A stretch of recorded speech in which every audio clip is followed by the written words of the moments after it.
My name is David. I am a junior at Irwin High School. I was raised in Asheville, North Carolina, born and raised. I have good parents. They've taken me to church ever since I was born, really.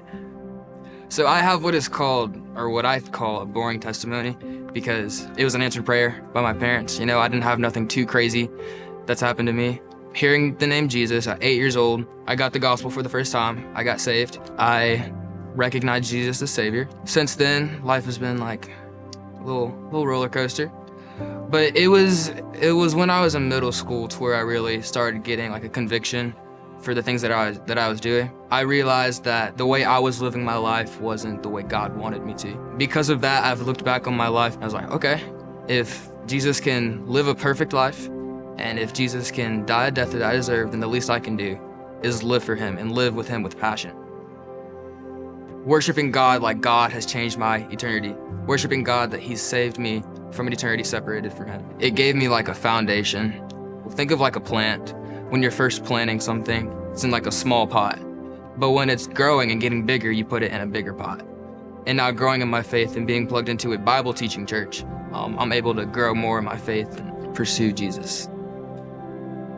So when I got plugged into Biltmore Church, that's when I would say intentionally I started sharing my faith. It's John 3:16, for God so loved the entire world. So I felt like the gospel was not something I should keep to myself, that Jesus died in my place. That's something I should share. Student ministry encouraged us to find someone who's close to us and far from God. I invited my one to Wake Weekend, and my one's name is Dominic. So I was so pumped when I found out he was coming. I was praying like crazy and I was so expectant of God to move and do something.